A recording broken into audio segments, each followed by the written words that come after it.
Hola familia, ¿qué tal? ¿Cómo están? Saludos, bendiciones a todos, feliz año. Espero que hayan tenido felices fiestas, feliz Navidad, feliz Año Nuevo, feliz Día de los Reyes. Bueno, todas estas fiestas que regularmente pasamos en noviembre y diciembre. Espero que hayan pasado tremendos tiempos, bueno, aunque aislados, un poco con temor a la pandemia. Pero bueno, la vida sigue, la vida continúa, entramos al nuevo año 2022. Espero que ya estés listo con tus resoluciones, que el año pasado se hayan cumplido tus resoluciones, ¿no? Y que tengas nuevas resoluciones este año. Como dice el dicho, nuevo año, nuevas resoluciones. Una de las resoluciones que yo tengo para mí este año es leer más la palabra de Dios. Quiero este año estudiar mucho la palabra de Dios, empaparme de la palabra de Dios, orar más, buscar a Dios en oración, tener una relación bien profunda con Dios en mi oración. Pero una de las cosas también que quiero es ayudar a otras personas a buscar de Cristo, estudiar la Biblia con otras personas, compartir lo que Dios me ha enseñado, lo que he aprendido a través del tiempo que tengo en mi caminar con Dios, poder pasarlo, transmitirlo a otras personas. Eso es uno de mis sueños más grandes que tengo para este año. No sé cuáles son los tuyos, pero bueno, vamos a entrar en el tema de hoy. Saludos a todos, donde quiera que nos estés viendo, por Zoom o por YouTube o por donde sea o en presencial, no sé. Pero bueno, saludos a todos, bendiciones. Vamos a orar para que Dios bendiga el tema de hoy. Vamos a orar. Amado Padre Celestial, gracias por este día, el privilegio que nos da, Señor, de venir a tu palabra, mi Dios, y poder aprender de ella, Señor, sabiendo de que tú nos vas a hablar, sabiendo de que tú estás llenándonos, Padre, de sabiduría, y abre nuestra mente y nuestro corazón para que tu palabra penetre, profundice en nuestra vida. Pedimos la bendición de tu Espíritu, te amamos, te lo pedimos todo en el nombre de Jesús. Amén. Y salud también para todos aquellos que están enfermos, deseando y orando por ustedes para que tengan mucha salud.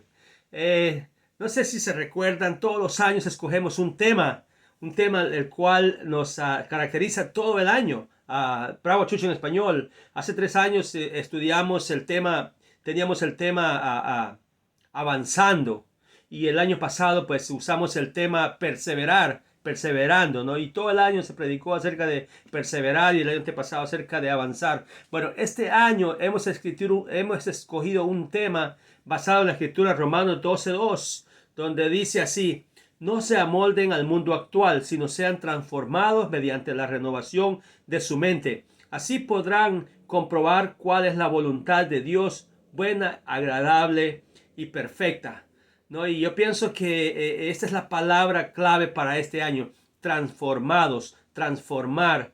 Y dice ahí también, dice, no se amolden al mundo actual, sino sean transformados, transformados mediante la renovación de su mente. Y me encanta esta escritura porque habla acerca de renovar nuestra mente. Alguien dijo una vez: las grandes batallas se ganan en la mente y las grandes batallas también se pierden en la mente. Entonces, por eso es importante entender que nuestra mente necesita ser renovada, porque ahí es donde ganamos y perdemos las batallas. Y después dice: así podrán comprobar cuál es la voluntad de Dios, buena, agradable y perfecta. Cuando tú renuevas tu mente, dice que tú puedes comprobar cuál es la voluntad de Dios, qué buena y qué agradable y perfecta es la voluntad de Dios. Por eso me encanta esta escritura de este año, de tener una mente transformada.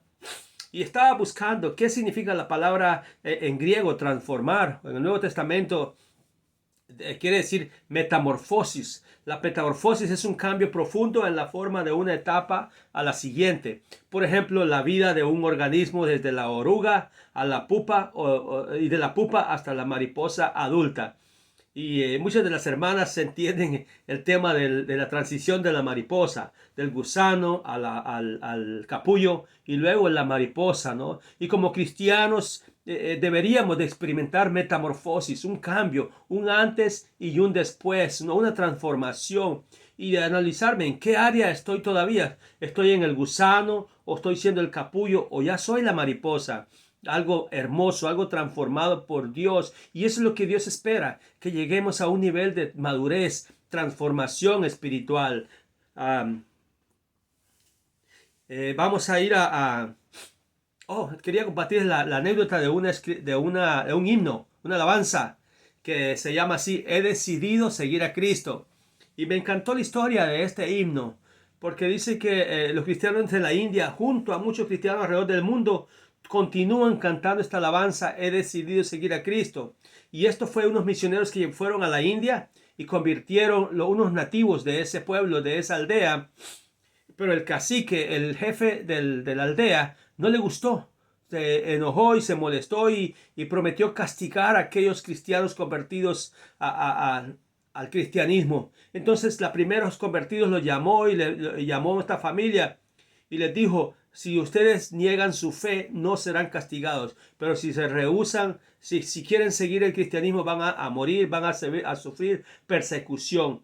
Entonces el jefe de la casa, el hombre del hogar, de la familia, le dijo: no, nosotros hemos decidido seguir a Cristo y no volvemos atrás, ¿no?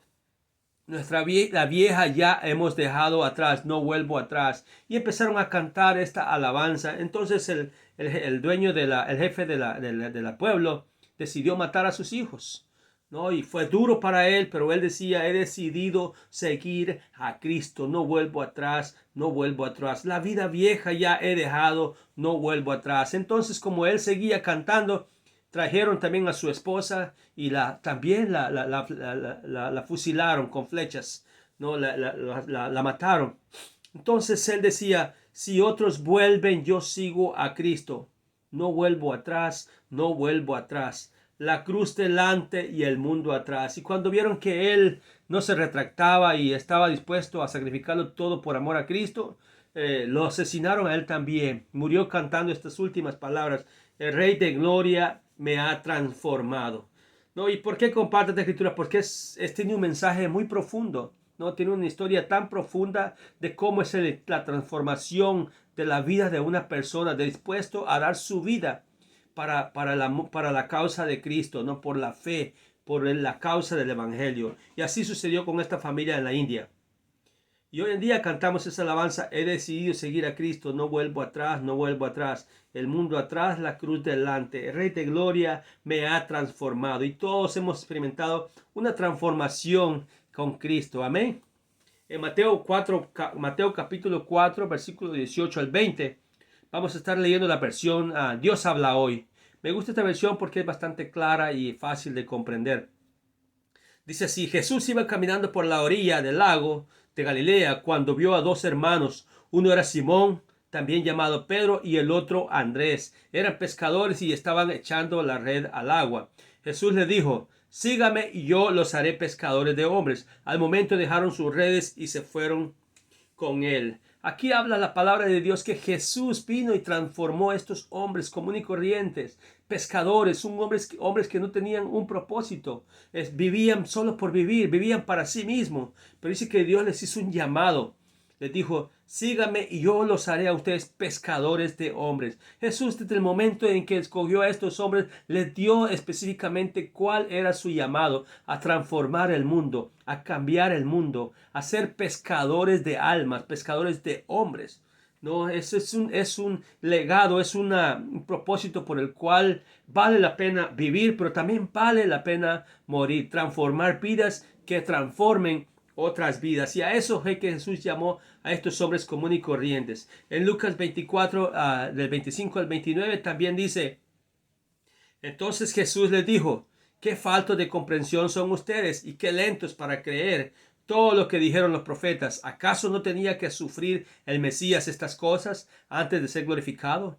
Luego se puso a explicarle todos los pasajes de las Escrituras que hablaban de él, comenzando por el libro de Moisés y siguiendo por los libros de los profetas. Al llegar al pueblo donde se dirigía, Jesús hizo como que iba a seguir adelante, pero ellos lo obligaron a quedarse con él. Jesús transformó también la vida de estos hombres, ¿no? Dice que estos hombres, después que Jesús fue crucificado, se desanimaron, iban desmoralizados, se decían unos a otros: pensábamos que Jesús iba a transformar todo Jerusalén de una forma diferente, que él iba a reinar, ¿no? Y ellos no habían entendido para qué Jesús había venido, pero Jesús les dice: qué qué faltos de comprensión son ustedes. Y hoy en día hay muchas personas que no comprenden el verdadero evangelio, el verdadero mensaje de Jesús. Yo me recuerdo, un amigo me dice una vez: Hugo, yo no entiendo por qué Jesús se dejó matar. No entiendo por qué tuvo que morir con esa muerte tan cruel.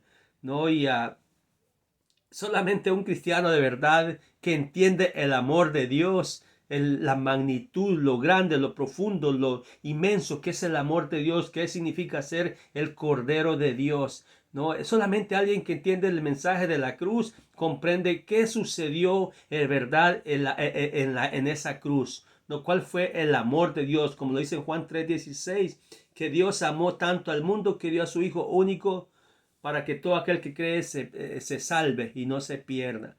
¿No? Yo pienso que eso es lo que Jesús les explicó a estos hombres. Jesús dice que en el 27 luego se puso a explicarle todos los pasajes de las Escrituras que hablaban acerca de él, comenzando por los libros de Moisés y siguiendo por los libros de los profetas. Jesús se tomó su tiempo de enseñarle las Escrituras a estos dos hombres que iban a Emaús, ¿no? Que no entendían. No entendían por qué Jesús tuvo que morir de esa manera, pero Él les explicó que tenía que suceder así. Moisés lo habló, todos los profetas hablaron acerca de Jesús, que tenía que suceder, ¿no? Y Jesús transformó la vida de estos hombres, ¿no? A punto de que después, según la historia, ellos dedicaron el resto de su vida para seguir a Jesús y llevar el mensaje y transformar la vida de otros hombres. En Mateo 28, del 19 al 20, también dice, le da esta última comisión a sus discípulos, estas últimas palabras. Las últimas palabras que Jesús dijo antes de ascender al cielo fueron estas: vayan pues a gente de todas las naciones y háganlas mis discípulos. Bautícelas en el nombre del Padre, del Hijo y del Espíritu Santo, y enséñenles a obedecer todo lo que les he mandado a ustedes. Por mi parte, yo estaré con ustedes todos los días hasta el fin del mundo. Esto es lo que Jesús quiere para sus discípulos, para los hombres, para sus seguidores, para todo aquel que se convierta en discípulo. Vayan a gente de todas las naciones y háganlas mis discípulos. El sueño de Jesús es global, es mundial. El sueño de Jesús de hacer discípulos en todas las naciones es para todo el mundo, ¿no? Entonces necesitas tú y yo necesitamos entender que para que eso se cumpla, necesitamos ser transformados para poder transformar la vida de otros. Jesús transformó a estos 12 discípulos, o 72 o 100 discípulos, porque había más de 12, ¿no? Transformó la vida de estos hombres para que transformaran las vidas de otros. Y así sucesivamente se multiplicó, ¿no? Y hoy en día somos millones de cristianos en el mundo. Pero no solo ser cristianos espectadores, sino hacedores, ¿no? Como en el equipo de fútbol, ¿no? Hay personas que hay 12 jugadores o 11 jugadores. Hay unos en la banca y otros que están viendo el partido. ¿Cuál de esos eres tú? ¿Eres de los que juegan? ¿O eres de los que está sentado en la banca? ¿O eres simplemente un espectador? ¿No? Y Jesús, no, Jesús quiere que seamos jugadores, que participemos en la misión de Jesús de salvar el mundo. Y se hagan las mis discípulos y bautícenlas en el nombre del Padre, del Hijo y del Espíritu Santo. Tú y yo tenemos esta comisión de ir y bautizar personas, convertir personas para Cristo, transformar vidas. No sé si ha escuchado la metáfora del hormiguero. No, siempre que estudiamos la Biblia con alguien, nos sentamos a estudiar la Biblia con alguien, le damos este ejemplo, la metáfora del hormiguero. Imagínate que tú tengas el poder de crear un hormiguero, ¿no? Y esos hormigueros hablan entre ellos, se entienden entre ellos, pero no entienden que hay algo más mejor que vivir en el hormiguero. Entonces vienes y tú quieres, dices, yo los amo, el Creador los ama, tiene planes buenos, mejores para ustedes, así de que si obedecen sus mandamientos, si obedecen lo que Él quiere y entienden su mensaje, van a llevar una vida mejor que vivir en el hormiguero. Y entonces, ¿cómo tú les transmitirías ese mensaje? ¿Les mandarías mensajeros? ¿Les mandarías a algo que les hable? ¿No? O sea, y yo pienso que eso fue lo mismo que hizo Jesús. Jesús, nosotros somos ese hormiguero de Dios.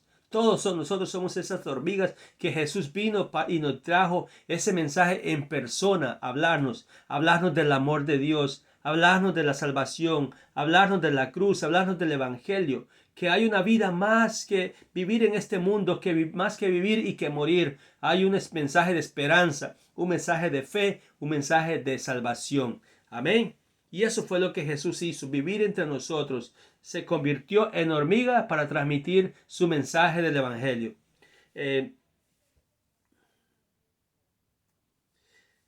Martin Luther King dijo estas palabras: la pregunta más persistente y urgente de la vida es: ¿qué estás haciendo por los demás? Y también John MacArthur dijo: la única razón por la que estás aquí abajo es porque en el cielo no puedes evangelizar a nadie. Y es cierto, en el cielo ya no se puede evangelizar. La única oportunidad que tiene un cristiano de evangelizar, de compartir la fe con alguien, es aquí en la tierra. Ya en el cielo ya nadie, porque todo el mundo es salvo, todo el mundo ya tiene la salvación, incluso los ángeles, ¿no? Y también, como dice Martin Luther King, ¿a quién estoy ayudando? ¿No? ¿Cómo estoy usando mis talentos? ¿Qué estoy haciendo por los demás? Y vamos a ver ejemplos de dos ejemplos, ¿no? En la Biblia vamos a ver el primer ejemplo, está en Hechos capítulo 8, versículo 26 en adelante. Hechos capítulo 8, versículo 26. Y vamos a ver la historia de un hombre que se llamaba Felipe, era un discípulo de Jesús, y cómo este Felipe transformó la vida de un etíope, un moreno, un negro de Etiopía, que venía y adoraba a Dios. Vamos a leer en el versículo 26. Después de esto, un ángel del Señor le dijo a Felipe: levántate y vete al sur por el camino de Jerusalén a Gaza. Este camino pasa por el desierto. Felipe se levantó y se fue. En el camino se encontró con un hombre de Etiopía. Era alto funcionario, tesorero de la reina de Etiopía, el cual había ido a Jerusalén a adorar a Dios. Iba de regreso a su país, sentado en su carro y leyendo el libro del profeta Isaías. Aquí vemos a un hombre muy religioso, un hombre que viajaba distancias muy largas para venir a Jerusalén a adorar a Dios desde Etiopía, a lo mejor días, a lo mejor semanas, a lo mejor meses viajando para venir a adorar a Dios. ¿Por qué? Porque creía en Dios. Él sabía que existía un Dios y que era bueno venir a adorar y ofrecer sacrificios, dar ofrendas, buscar de Dios. Pero así como iba, así se iba. Dice que venía a adorar a Dios, pero no encontraba un propósito, una salvación. Y yo pienso que hoy en día hay muchas personas así, que vienen a la iglesia, pero se van igual. Se van que escuchan la palabra de Dios, les gusta, se sienten felices de estar en la iglesia, pero no son salvos. No tienen una conversión, no tienen una relación con Dios. Simplemente vienen y adoran a Dios y alaban a Dios y son felices, pero no tienen una intimidad con Dios, no conocen a Dios, ¿no? Entonces eso es lo que le pasaba a este etíope, y Dios se dio cuenta de eso, y entonces mandó a Felipe, ¿no? Este hombre era un hombre muy inteligente, muy estudiado, era un tesorero de la reina de Etiopía. Dice que tenía manuscritos, o sea, había comprado los manuscritos de la Biblia, de Moisés y de los profetas, tenía el Nuevo Testamento. Eso era lo que leían en ese tiempo. Y en ese tiempo se cree que estos manuscritos eran caros, pero este hombre tenía su propio libro de Isaías y lo iba leyendo. Vamos a leer en el versículo 29. El espíritu le dijo a Felipe: ve y acércate a ese carro. Cuando Felipe se acercó, oyó que el etíope leía el libro de Isaías. Entonces le preguntó: ¿entiende usted lo que está leyendo? El etíope le contestó: ¿cómo lo voy a entender si no hay quien me lo explique? Y él le pidió a Felipe que subiera y se sentara junto con él. Dice que el Espíritu le dijo a Felipe: acércate al carro y escucha lo que está leyendo. Y inmediatamente Felipe dice: se está leyendo el libro del profeta Isaías. Y como discípulo, un discípulo conocedor de la palabra de Dios, cuando alguien te menciona una escritura, tú ya sabes de qué habla la escritura qué tanto basas tu vida en la palabra de Dios, qué tanto conoces de la Biblia. No como Felipe, que Felipe automáticamente entendió que estaba leyendo el libro del profeta Isaías. Y él le hizo la pregunta: ¿entiende usted lo que está leyendo, señor? Señor etíope, ¿entiende usted lo que está leyendo? Y yo pienso que tú y yo sabemos mucho más de la palabra de Dios que muchos de allá afuera, que no tienen una idea de lo que es la palabra de Dios. No pueden discernir el evangelio, no pueden discernir lo que dice la Biblia. No, pero tú y yo sí sabemos. Entonces sería un pecado no compartir lo que tú y yo sabemos. Por eso el tema de hoy se llama vidas que transforman. Si tu vida ha sido transformada para ser un discípulo, un cristiano, yo pienso que tú estás apto y capacitado para transformar la vida de otro. ¿Por qué? Porque tú has sido transformado. Tú sabes lo que has vivido y tú conoces tu testimonio, lo que Dios ha hecho en tu vida. Entonces, si Dios ha hecho en tu vida, tú estás capacitado para transformar la vida de otro. Y esto era lo que Felipe estaba haciendo con el etíope, transformando la vida de este hombre etíope. ¿Cómo contestó? ¿Cómo voy a entenderlo si no hay quien me lo explique? Hay un gran poder en extraordinario cuando tú le explicas la palabra de Dios a alguien.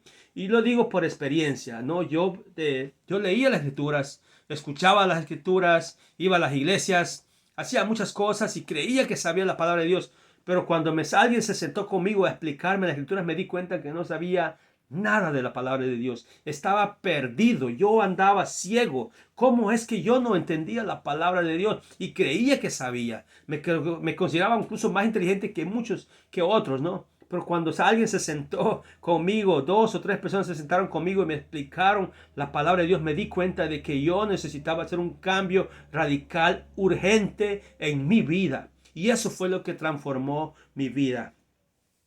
En Hechos capítulo, en el 8:32 también sigue diciendo, la parte de la escritura que estaba leyendo era esta: fue llevado como una oveja al matadero, como un cordero que se queda callado delante de los que lo trasquilan. Así tampoco abrió la boca, fue humillado y no se le hizo justicia. ¿Quién podrá hablar de su descendencia? Porque su vida fue arrancada de la tierra. El funcionario etíope le preguntó a Felipe, dime, por favor, ¿de quién dice esto el profeta? ¿De sí mismo o de algún otro?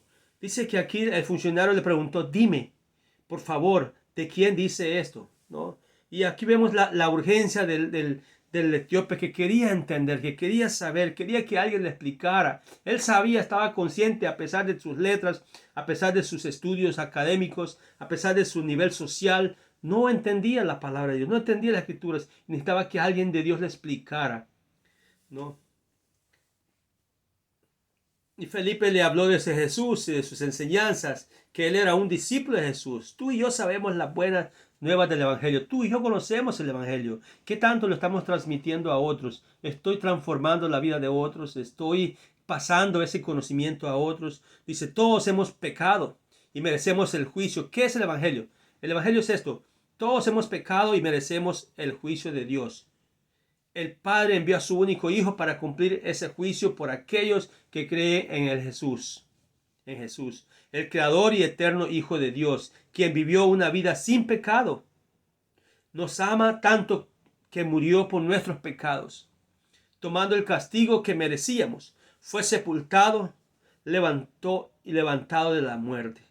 Ese es el Evangelio, que Jesús vino y murió por nosotros, el que somos pecadores y que no podemos salvarnos por nosotros mismos. Él tuvo que hacer ese sacrificio por tu vida y por mi vida. Él se ofreció tu vida por ti y por mí, ¿no? Pero que Él venció la muerte, pero que Él murió, pero fue resucitado al tercer día. Se levantó de los muertos y está vivo y vive para siempre. En el versículo 35 sigue diciendo, entonces Felipe, tomando como punto de partida el lugar de la escritura que el etíope leía, le anunció la buena noticia acerca de Jesús. Más tarde, al pasar por un sitio donde había agua, el funcionario le dijo, aquí hay agua, ¿hay algún inconveniente para que yo sea bautizado? Entonces mandó parar el carro y los dos bajaron al agua y Felipe lo bautizó. Cuando subieron del agua, el Espíritu del Señor se llevó a Felipe y el funcionario no lo volvió a ver, pero siguió su camino lleno de alegría. Felipe le habló de las buenas noticias acerca de Jesús. Felipe le dijo, yo soy un discípulo de Jesús. Yo vi a Jesús hacer milagros, milagros que nadie más ha podido hacer en la tierra. Yo fui un discípulo de Él. Yo sé lo que Él nos enseñó. Yo viví sus enseñanzas, caminé con Él por 3 años. Y fui bautizado y fui perdonado y fui transformado por Jesús. Ahora Él me ha mandado a mí para que tú también seas transformado. Y Él le habló de las buenas nuevas del Evangelio, que necesitaba arrepentirse y bautizarte para nacer de nuevo. Como le dijo a Nicodemo, hay que nacer del agua y del Espíritu para entrar al reino de Dios. Él le dice, aquí hay agua, ¿Hay algún inconveniente para que yo sea bautizado? Y yo te quiero preguntar a ti, amigo y amiga que nos estás escuchando, ¿hay algún inconveniente para que tú seas bautizado? ¿Sí o no? No, solamente hay dos respuestas, sí o no. No, yo pienso que si es sí, es importante que seas urgente. Este hombre dice, aquí hay agua. ¿Qué me impide a mí para que yo sea bautizado? Por favor, bautízame ya. Y Felipe lo bautizó, dice, y subieron del agua y el Espíritu se llevó a Felipe y el funcionario no lo volvió a ver, pero siguió su camino lleno de alegría. El etíope se fue muy contento, muy lleno de alegría el resto de su vida. ¿No? Y yo pienso que eso pasa cuando alguien tiene un encuentro con Dios, es transformado por Dios, se va lleno de alegría. En Romanos 3:23 al 25 dice, todos han pecado y están lejos de la presencia gloriosa de Dios, pero Dios en su bondad y gratuitamente los hace justos mediante la liberación que realizó Cristo Jesús. Dios hizo que Cristo al derramar su sangre fuera el instrumento del perdón. Este perdón se alcanza por la fe. Este es el mensaje del Evangelio. También en Hechos 2:38 dice, Pedro les contestó, le preguntaron a Pedro, hermanos, ¿qué debemos hacer? Vuélvanse a Dios y bautícese cada uno en el nombre de Jesucristo para el perdón, para que Dios les perdone sus pecados y Él les dará el Espíritu Santo. Y este es el Evangelio, hermanos. Creer en Jesús, creer en su sangre, que su sangre por fe nos limpia y nos perdona. Pero también les llama a que vuélvanse a Dios y bautícense. Nos llama a un bautizo. El etíope se bautizó y aquí estas personas que le preguntan a Pedro también se bautizaron. Les llama bautícese en el nombre de Jesucristo. ¿No?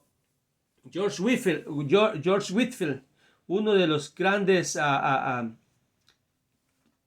predicadores de hace unos 200 años atrás, escribió estas palabras: Dios me mostró que debo nacer de nuevo o estar condenado. Aprendí que un hombre puede ir a la iglesia, decir oraciones, recibir los sacramentos y aún así no ser un cristiano. Señor, si no soy un cristiano, muéstrame lo que es el cristianismo, para que yo no sea condenado al final. Y esto fue lo que salvó a George Whitefield. Él reconoció de que ir a la iglesia no bastaba, sino tenía que nacer de nuevo para poder tener una relación con Dios, para poder ser salvo. Él decía que ir a la iglesia, pero no ser salvo, es como estar condenado hasta el final, ¿no? Y yo pienso que ese es el mensaje primordial de una vida transformada. También tenemos el ejemplo de un gran hombre, Ananías y Saulo de Tarso, ¿no? Transformado por Dios. Pablo fue un hombre transformado por Dios. Qué tremenda fue la conversión de Pablo, el celoso fariseo, perseguidor de la iglesia de Cristo. Pero cuando se encontró con Jesús, dijo: Señor, ¿qué quieres que yo haga? Este hombre llevó el evangelio por varios países de Asia y Europa. Este hombre fue transformado por Dios. Es inevitable un encuentro con Dios. No cambia el resplandor de su gloria, nos transforma, de su gloria nos transforma. Pero la vida de Pablo no fue así siempre. Pablo fue un hombre atroz, un hombre violento, un hombre drástico, ¿no? Celoso, bueno, fatalista. En Hechos 10:10 dice, al 14 dice, en Damasco vivía un creyente que se llamaba Ananías, a quien el Señor se le presentó en una visión y le dijo: Ananías. Él contestó: aquí estoy, Señor. El Señor le dijo: levántate y vete a la calle llamada derecha y a la casa de Judas. Pregunta por un hombre de Tarso que se llama Saulo. Está orando. Y en una visión ha visto a uno llamado Ananías que entra y pone sus manos sobre él para que pueda ver de nuevo.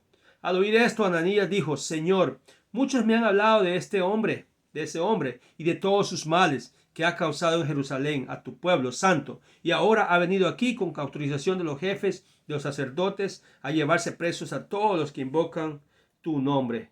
Wow, aquí vemos que Ananías era un hombre común y corriente, no era ni siquiera un apóstol. Ananías no era un apóstol, pero fue llamado para convertir a Saulo, uno de los hombres que llegó a ser uno de los hombres pilares en la iglesia primitiva, el hombre que escribió más libros del Nuevo Testamento que los demás, ¿no? Un hombre que plantó más iglesias, dio su vida y llevó la misión a otros países, ¿no? Y este fue convertido por un hombre que ni siquiera era un discípulo, era un apóstol, era simplemente un discípulo como tú y como yo, alguien convertido al cristianismo, convertido a Jesús.